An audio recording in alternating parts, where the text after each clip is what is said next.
Olá, meus queridos alunos, tudo bem com vocês? Bom, eu espero que sim. Como foi as férias de vocês aí? Deu tudo certo? Vocês brincaram bastante, se divertiram, aproveitaram aí esses 15 dias aí de férias? Bom, espero que vocês também tenham tomado todos os cuidados em relação à pandemia que está tendo, né? Então, espero que vocês estejam todos bem. E vamos lá continuar o nosso segundo semestre com, com as nossas aulas remotas, né? Infelizmente, mas que daqui para frente vai dar tudo certo e em breve nós estaremos aí todos juntos na nossa sala de aula. Então, vamos lá para a nossa aula de hoje. Hoje nós vamos, ainda no volume 2 do nosso livro, nós estudaremos hoje sobre o capítulo 6, Tempo e Transformações da Terra. Bom, nós vamos estudar agora sobre o tempo geológico. O que é o tempo geológico? O planeta Terra, ele muito provavelmente possui cerca de 4,6 bilhões de anos. Então, esse é o tempo que os cientistas estimam que o nosso planeta tem, né? Que ele surgiu lá através de uma explosão. Vocês sabem, acho que vocês já estudaram sobre isso, sobre o Big Bang, a explosão do Big Bang que teve. E os cientistas acreditam que possui cerca de 4,6 bilhões de anos o nosso planeta Terra. E existem duas principais escalas de tempo, né? A do tempo geológico, que nós iremos estudar agora, e a do tempo histórico. Quando nós falamos de tempo geológico, referimos-nos a uma escala de tempo que costuma ser medida nos milhões ou até bilhões de anos, né? Que é o nosso caso do nosso planeta, que são bilhões de anos. Tal a classificação das eras geológicas e seus respectivos períodos. Já quando falamos em tempo histórico, incluindo a pré-história, referimos-nos ao período de surgimento da humanidade, o que corresponde ao uso de medidas de dezenas, centenas e até milhares de anos. Então, esse é o tempo que a Terra demorou para se formar, né? Então, vejam agora um vídeo explicando melhor sobre o tempo geológico, como tudo se formou. Esse vídeo vai ser bem explicativo para vocês, porque é um vídeo animado, né? E vai trazer aí a explicação melhor. Então preste bastante atenção nesse vídeo, anotem aí no caderno de vocês. Se for possível, pausem o vídeo para anotarem e prestem bastante atenção nesse vídeo.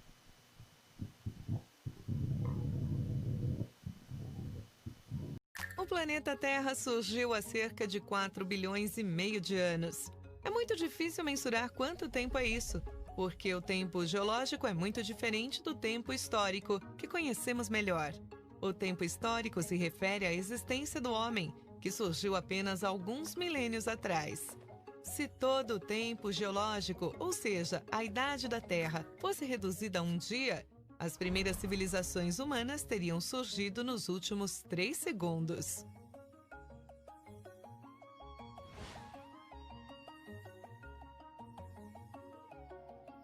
O tempo geológico é dividido em éons, que são divididos em eras, que se dividem em períodos. Há cerca de 4 bilhões e meio de anos atrás, a Terra surgia. No primeiro éon, Adiano, o planeta era uma esfera de magma em ebulição. Por isso o nome Adiano, que vem de Hades, que significa inferno. O éon arqueano tem início com a formação das primeiras rochas depois de um processo de resfriamento da Terra. Neste éon, surgiram as primeiras cianobactérias, que começaram a oxigenar os oceanos. Depois veio o éon proterozoico. quando este oxigênio começou a reagir com o ferro que havia no oceano. Assim se formaram os grandes depósitos minerais de ferro que são explorados por nós hoje. Só no fim do Proterozoico surgiram os primeiros seres pluricelulares. Estes 3 primeiros éons são chamados de pré-cambrianos e representam 88% de toda a existência da Terra. No nosso dia, duraria até 8 da noite. O próximo éon fanerozoico perdura até os dias de hoje, dividido em eras paleozoica, mesozoica e cenozoica, que se dividem em vários períodos. O primeiro período da era paleozoica é o Cambriano, marcado pela explosão cambriana, uma grande diversificação dos seres vivos que eram restritos ao ambiente marinho. Os fósseis mais abundantes deste período são os trilobitas, um dos primeiros animais a possuir olhos e uma carapaça rígida. No Ordoviciano surgiram os primeiros peixes, que ainda não possuíam mandíbulas, os agnatas. Só no período Siluriano apareceram peixes com mandíbulas. Evento importante na história evolutiva dos vertebrados. Surgiram também as primeiras plantas vasculares que começaram a povoar o meio terrestre. No Devoniano, surgiram as primeiras florestas e a quantidade de oxigênio na atmosfera aumentou muito. Pequenos insetos e vermes começaram a viver fora dos oceanos. Surgiram os primeiros peixes com pulmões, que deram origem ao modo de vida anfíbio. No Carbonífero, predominavam grandes florestas alagadas com samambaias gigantes, ambiente propício ao desenvolvimento dos anfíbios e insetos. Alguns insetos desenvolveram asas, sendo os primeiros seres a voar. O período tem esse nome devido à decomposição da grande quantidade de matéria orgânica, que originou depósitos de carvão mineral explorados por nós hoje. Os primeiros répteis apareceram no final do período, primeiros animais a botarem ovos, o que prova que o ovo veio muito antes da galinha. No Permiano, o clima da Terra ficou mais árido.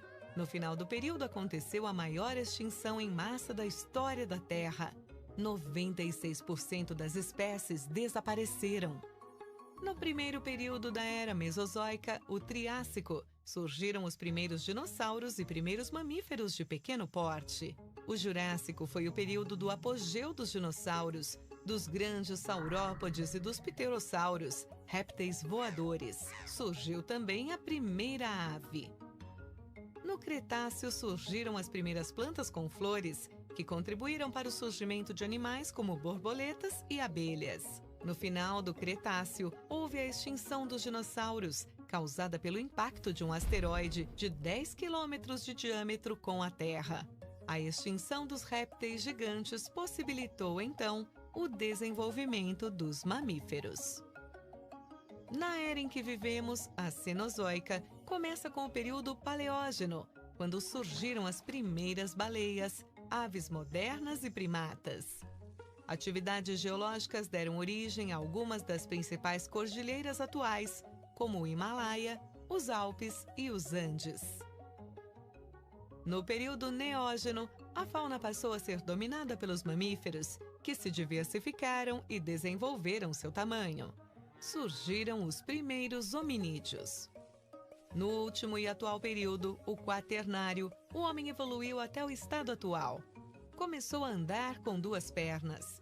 O cérebro ficou maior. Dominou as ferramentas de pedra. Ampliou sua distribuição geográfica. Dominou o fogo. Dominou a agricultura e a população mundial começou a aumentar. Aqui estamos, mas a história da Terra não acabou. Todos os dias, espécies surgem e desaparecem. Gostamos de achar que o ser humano é o ápice da evolução, mas a grande verdade é que estamos aqui há muito pouco tempo para nos considerarmos os donos do mundo, não é mesmo?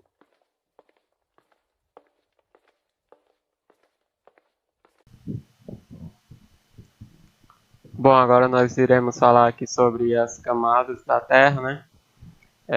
São classificação elaborada cientificamente para auxiliar a compreensão sobre a estrutura interna do nosso planeta, né?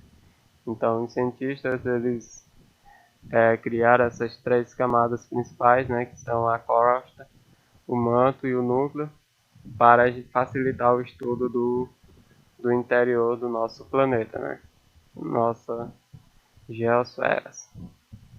Então, juntas, essas camadas atingem aproximadamente 6.370 quilômetros entre a superfície e o centro do planeta.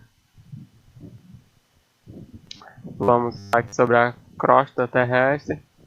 A crosta terrestre é a primeira das camadas da Terra, sendo também a menor e mais fina entre elas. Sua profundidade oscila entre 5 km em algumas áreas oceânicas e 70 km em zonas continentais. Essa camada é subdividida em crosta superior, também chamada de camada cial, e crosta inferior, chamada de camada cima. A primeira é composta predominantemente por silício e alumínio, o que explica a sua denominação, e abriga as formas de relevo e todas as atividades humanas realizadas sobre a superfície terrestre, ou seja, essa que nós estamos pisando em cima, né? Que nós estamos sobre ela. Já a segunda é composta por silício e magnésio e pode ser melhor visualizada em regiões oceânicas, onde a camada cial não existe ou é muito fina. Então, já essa camada inferior fica já no... A gente só vai poder perceber ela no fundo dos oceanos. Apesar de ser a camada mais fria da Terra, a crosta pode apresentar uma temperatura próxima aos 1000 graus Celsius em determinados pontos, né? Por exemplo, num vulcão,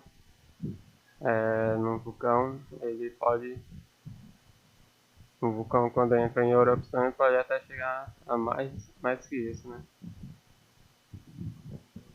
O manto. O manto terrestre posiciona-se abaixo da descontinuidade de Morovitch, que fica abaixo da crosta. É a mais extensa das camadas da Terra. A sua profundidade máxima alcança os 2.900 km, ocupando cerca de 80% do volume total do planeta. Sua composição é de silicatos de ferro e de magnésio. As rochas encontram-se em forma de material pastoso, chamado de magma, por causa do calor advindo do interior da Terra, com temperaturas médias de 2.000 graus Celsius. O manto superior é mais pastoso que o inferior e está em movimentação, em virtude da força exercida por esses movimentos. Esses efeitos são sentidos na crosta terrestre, causando os movimentos das placas tectônicas. Só voltando aqui na imagem, percebam aqui é a crosta, né, a camada mais fina da Terra, e nós temos aqui o manto, tanto o manto inferior quanto o manto superior. Então é a camada mais grossa da Terra, né? Mais larga, mais comprida. E no manto superior, que fica mais próximo da crosta, é onde vai ter onde ele se movimenta mais. Então por isso nós temos às vezes terremotos, alguns vulcões entram em erupção por causa desse manto aqui que faz todo um movimento, né, numa velocidade tão incrível que a crosta terrestre sente, né? Então por isso que às vezes tem terremoto, tem abalos, então tem vulcões entrando em erupção e isso acontece por causa do manto, né, o manto superior que está em movimento constante. Vamos falar agora sobre o núcleo. O núcleo terrestre posicionado abaixo da descontinuidade de Gutenberg e abaixo do manto é o mais quente das camadas da Terra e também é dividido em exterior e interior. Sua composição predominante é o níquel e ferro.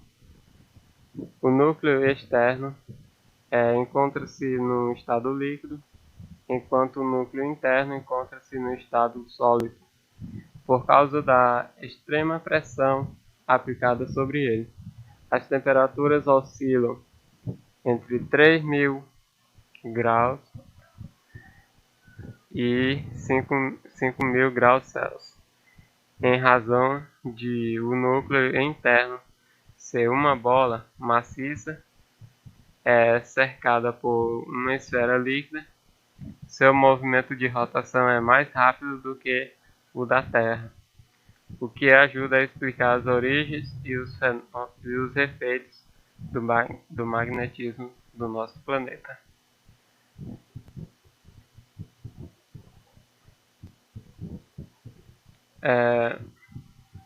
Vou passar agora outro vídeo para vocês terem uma noção mais ampliada sobre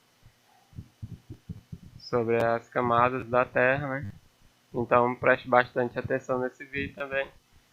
Anotem aí alguma dúvida que vocês tiverem e vocês podem estar me repassando pelo WhatsApp. Então assistam agora o vídeo, daqui a pouco eu volto. Hoje, nas camadas da Terra, vamos falar sobre a geosfera. A geosfera é a camada interna da Terra e vai da superfície até o centro do planeta. Esta camada nos proporciona um terreno sólido no qual podemos viver. A geosfera tem uma espessura de aproximadamente 6.370 km e é formada por rochas, minerais, magma e areia. Quanto mais nos aproximamos do centro, maior é a temperatura, a densidade e a pressão. A geosfera é formada por 3 camadas concêntricas que estão em constante movimento: a crosta, o manto e o núcleo. A crosta é a camada externa e mais fina da geosfera. Dependendo da região, pode medir de 5 a 30 km. É formada pelos continentes e pelo fundo dos oceanos. Na geosfera, podemos encontrar as placas tectônicas, que formam parte tanto da crosta quanto do manto. É uma zona conhecida como litosfera. As placas tectônicas estão em constante movimento, moldando a crosta terrestre. Os movimentos mais fortes das placas tectônicas são os responsáveis pelos terremotos. A segunda camada da geosfera é conhecida como manto e corresponde a aproximadamente 82% do volume da Terra, chegando a 2.900 km de profundidade. No manto, as temperaturas são muito altas, entre 700 e 1.300 graus centígrados, e é por isso que as rochas que formam o manto estão em estado líquido. Se chamam magma. Algumas vezes, o magma passa pelos limites das placas tectônicas, chegando na superfície terrestre. É assim que os vulcões entram em erupção. O núcleo é a camada interna da Terra e tem aproximadamente 3.500 km de espessura. A parte interna dele é formada por ferro sólido e a parte externa é formada por ferro líquido e níquel líquido. A temperatura do núcleo é muito alta, de 4.400 a 6.000 graus centígrados. A diferença de pressão e de temperatura do núcleo externo formam movimentos no metal líquido, provocando correntes elétricas que criam campos magnéticos. Você sabia que é graças a estes campos magnéticos que podemos usar alguns objetos, como a bússola, por exemplo? Por hoje é só. Vocês gostaram das camadas da geosfera?